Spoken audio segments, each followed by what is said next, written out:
think to put everything into context, let's go right back to Te Arikinui and a meeting that she held with Whachi Tamati of Tainui, Te Arawai descent.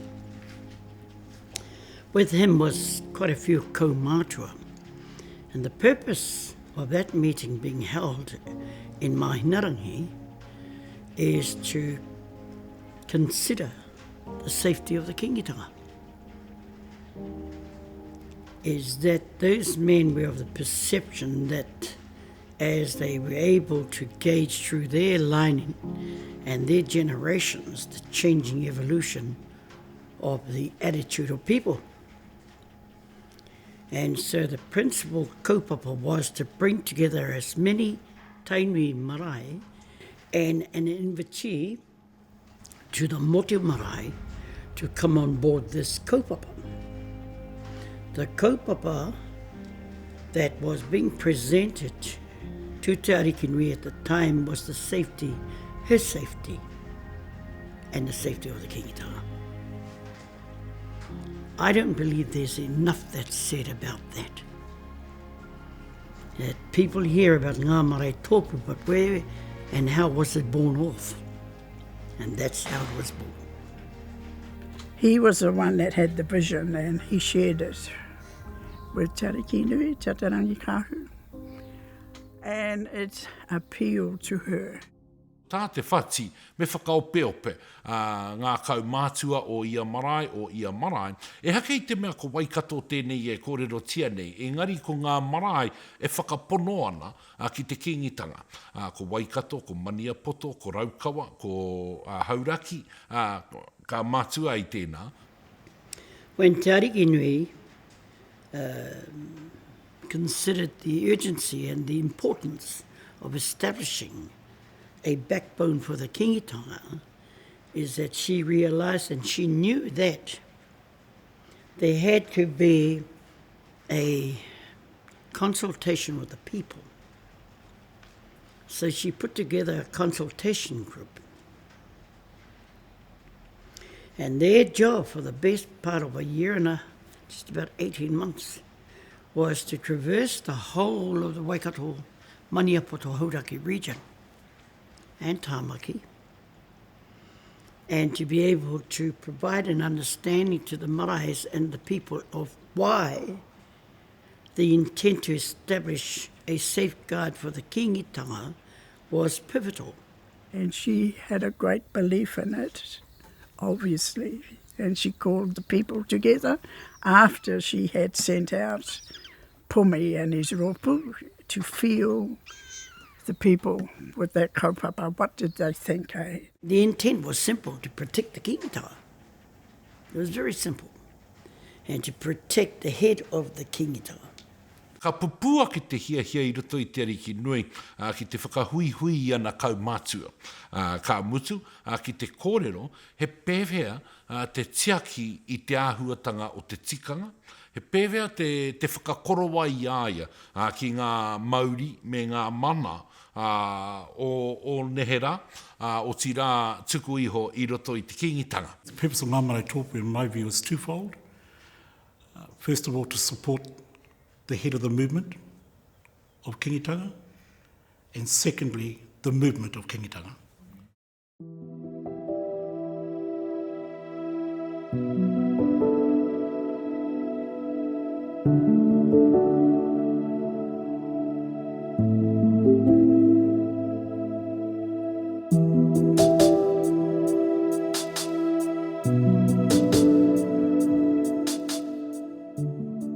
What came to pass was the first hui that was held in this building in Kimiora Cultural Centre was chaired by Te Arikinui.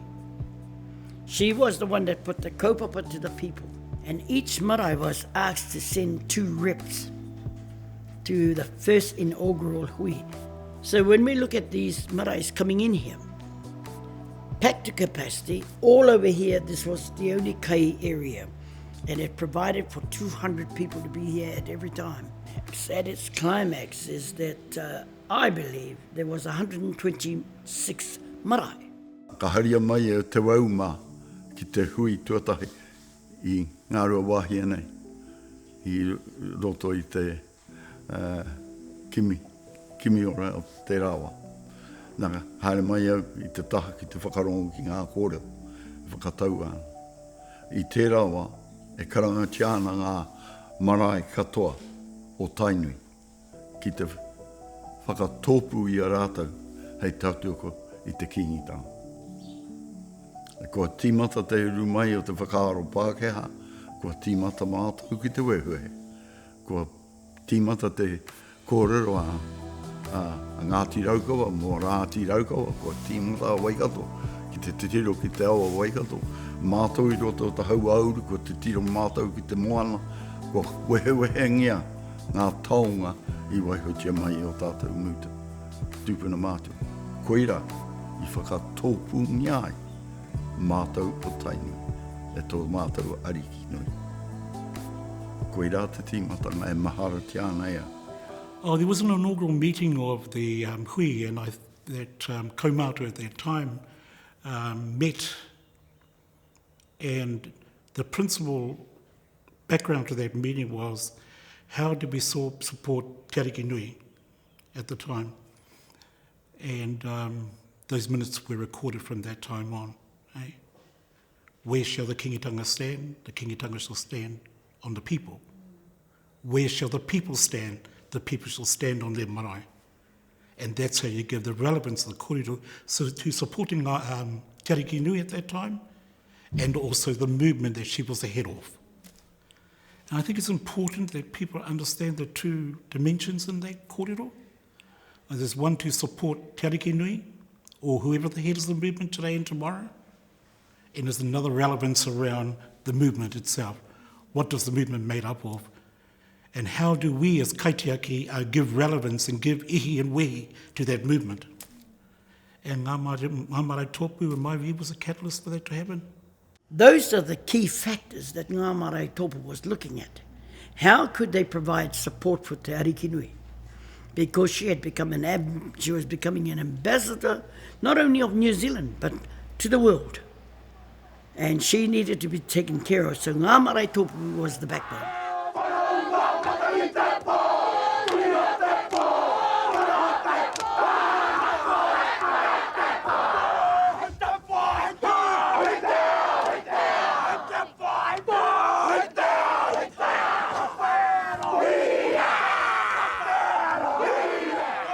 Ko te whainga o te wāhi o Ngaa Marae Toopuu, ko Ngaa Marae Toopuu me te puari Māori o Tainui, he kai kreme tahi rāua.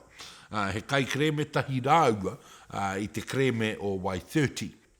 Ko Ngaa Marae Toopuu, i te rāua, he wāhi wānangananga, he pēwea te koro wai Māori e tau ki runga i te kaupapa Pākehā.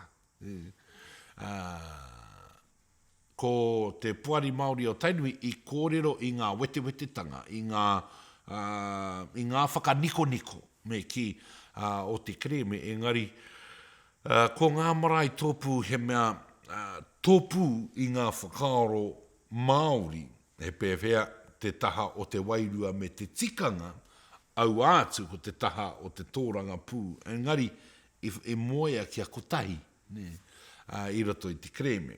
The importance of Ngaa Marae Toopuu leading up to settlement was firstly that they understood what was on offer, that they were a place where we could debate is what's being offered good or bad, do we want it, can we improve it, should we wait or should we not wait, have we achieved as much as we can, and do we want to settle? One of its biggest contribution was to become the secondary signature to the raupatu.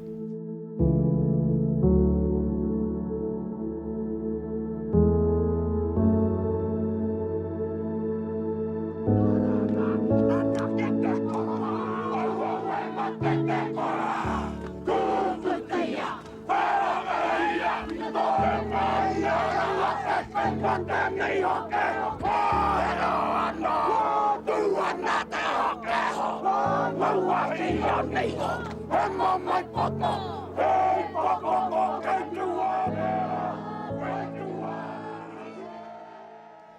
By that time, all those maraes had invested in endorsing the settlement and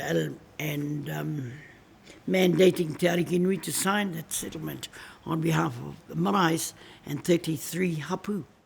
In my lifetime experience, the best friend that we had when we were doing Waikato Raupatu was Ngaa Marae Toopuu. Because Ngaa Marae Toopuu were hungry, our people were hungry to hear what was going on. Once the settlement process was going to happen, particularly with Waikato itself, there was going to be that separation of who we were. We hoi that same waka together under waka tainui, but as a people we were going to separate to look after our own aspirations.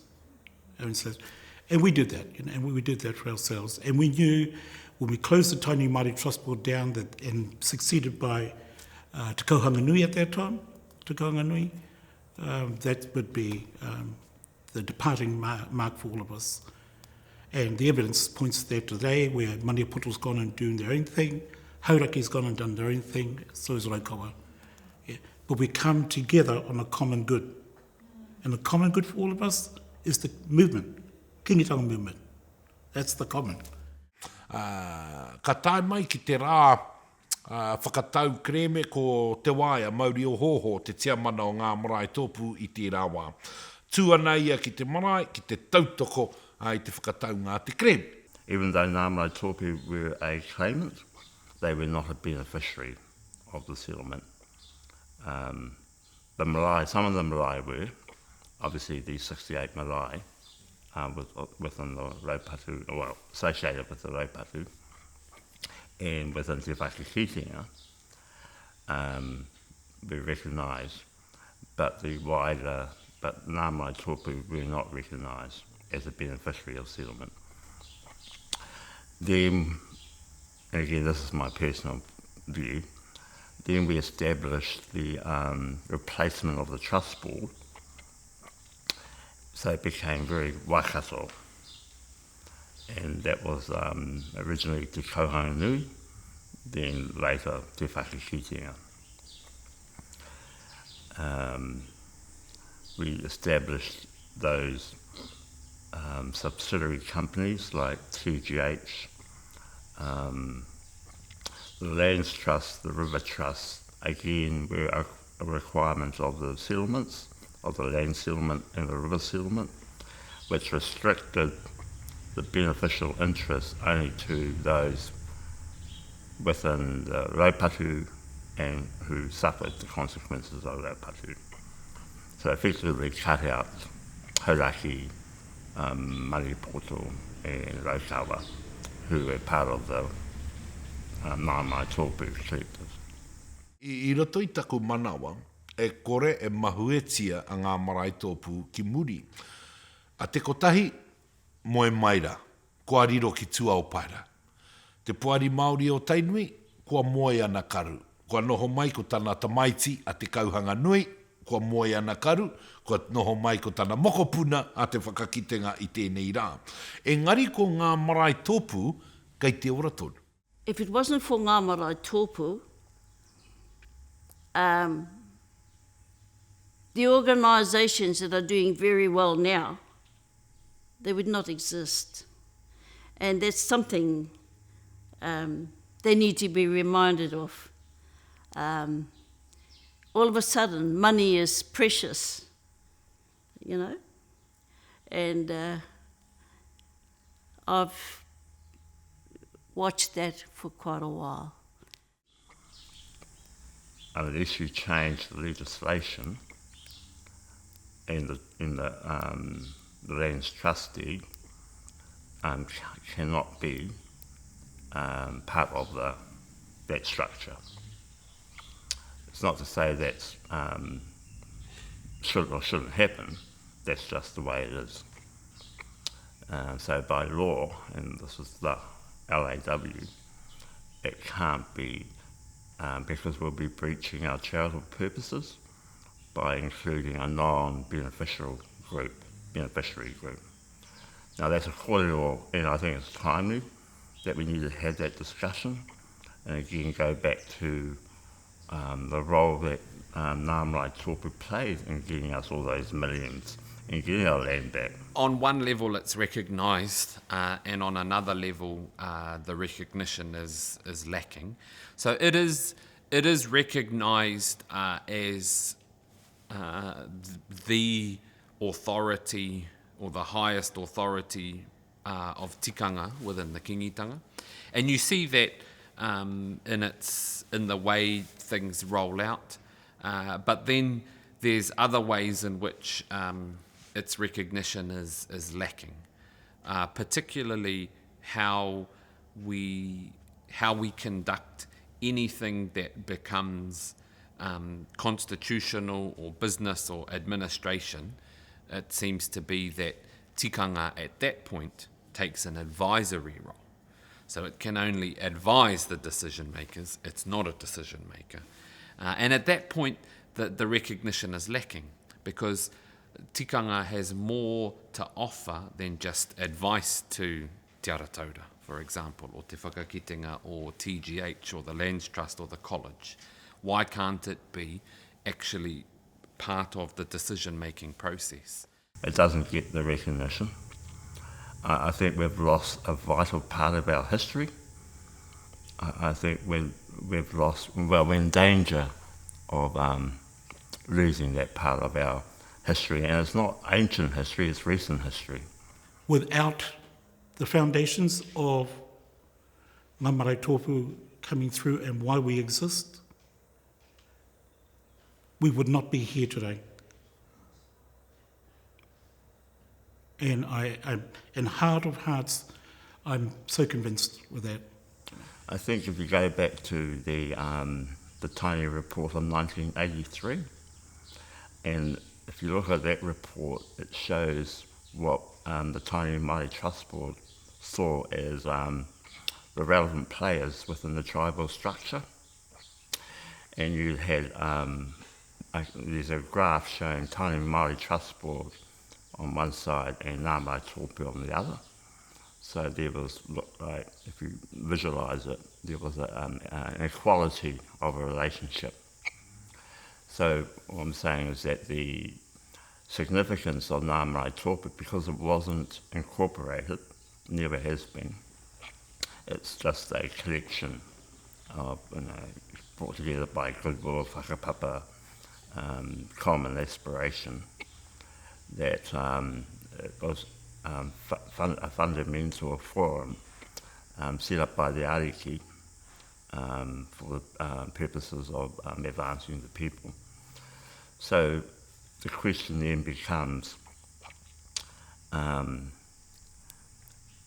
has that shifted over the last 30, 40 years? And my personal response is because I remember the power of Ngaa Marae Toopuu and the influence it had back in the early 90s leading to settlement, because without Ngaa Marae Toopuu there could not have been a settlement.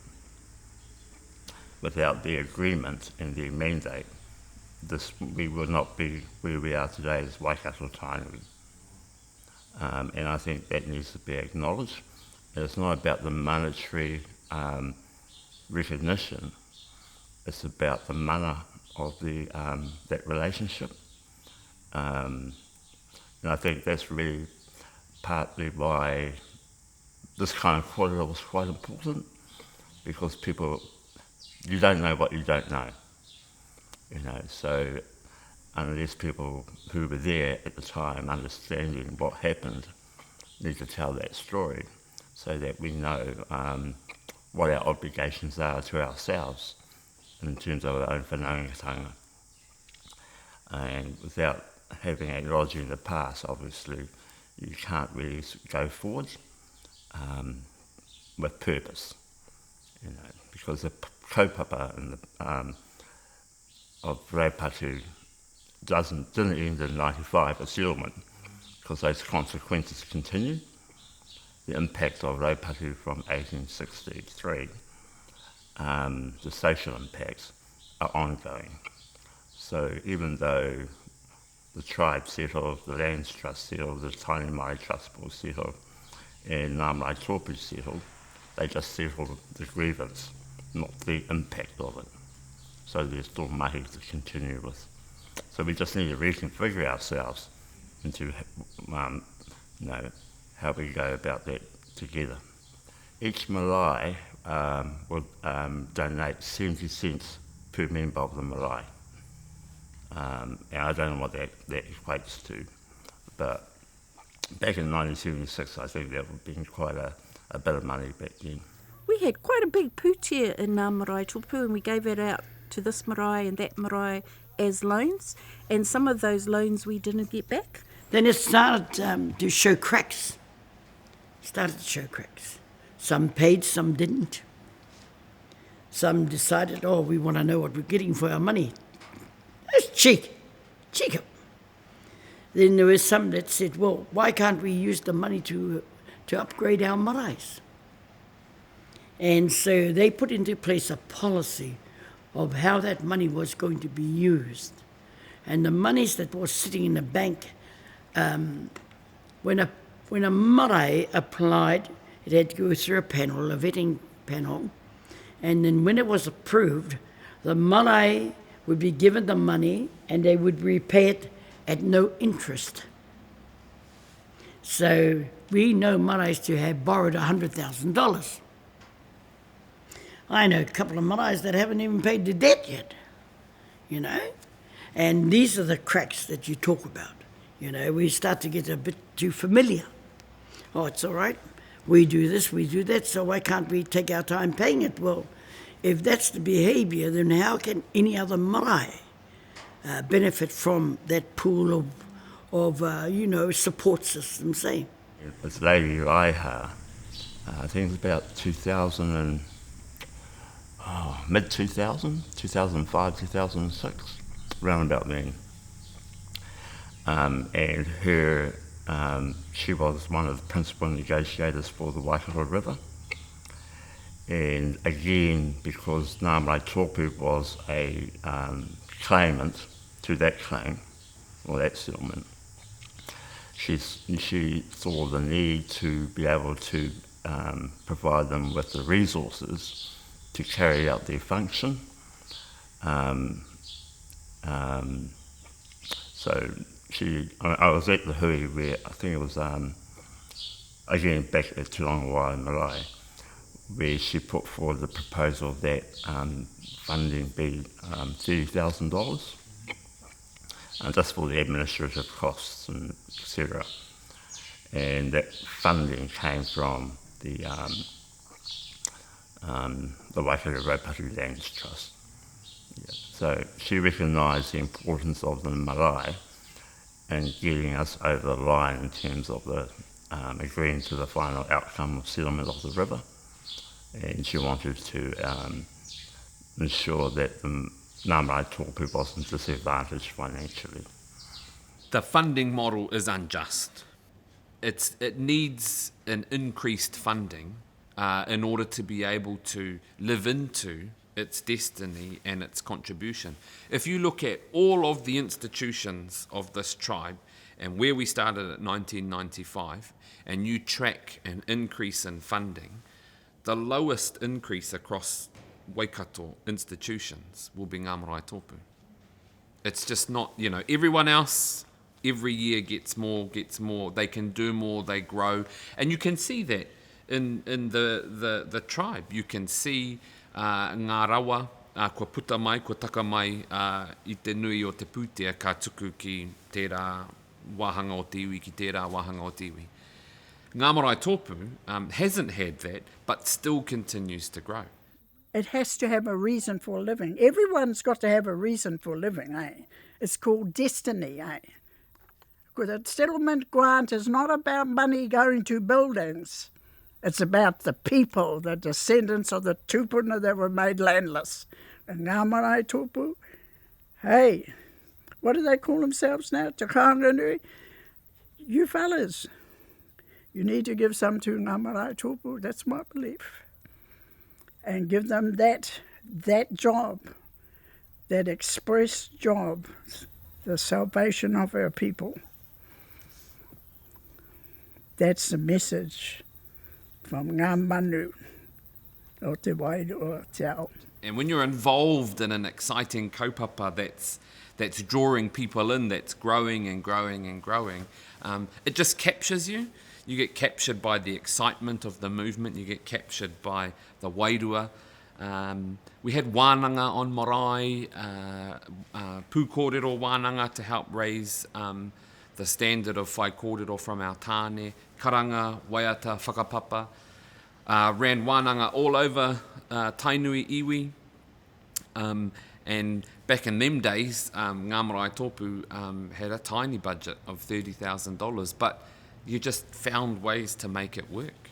We would go to different marae, go to places, put on wānanga. Some of them would be so attended in such huge numbers that we would panic and we didn't have enough kai, and we'd be like completely and utterly flabbergasted. Some of them would be a lot smaller, but the size of the gathering wasn't really what was important. It was continuing the mauri of the kaupapa. It's keeping relevant. Mahi a te Mahi Awards at Paukai, been going for about 2 years now. You know, all of those tamariki that get signed certificates from Kiingi Tuheitia, who is determined to sign every single one. The most recent Paukai, I walked up with like 30 certificates and I thought, oh, the poor king. But he will sign every single one. There is no stamping or getting someone else to sign them. That's making Ngaa Marae Toopuu relevant to the next generation. Mauria Paukai, the king, gave out certificates to like 6-7-year-old children who stand there in utter awe of the kingitanga. So Ngaa Marae Toopuu is not just for kaumātua. That's its primary role, but it's now reaching out to children and bringing them in and valuing their contribution to the life of the kingitanga in a way that only Ngaa Marae Toopuu can provide. As long as the kingitanga is relevant, Ngaa Marae Toopuu will be relevant. In my head, Ngaa Marae Toopuu existed before 1976. It was always there. It's called the waka, made of hapu, marae, iwi, people. So it was always there. What was done in 1976 was try to bring some formality to that, create a forum over and above Paukai, etc., where the waka can have conversations with itself. So it was relevant before 1976 and it's relevant today.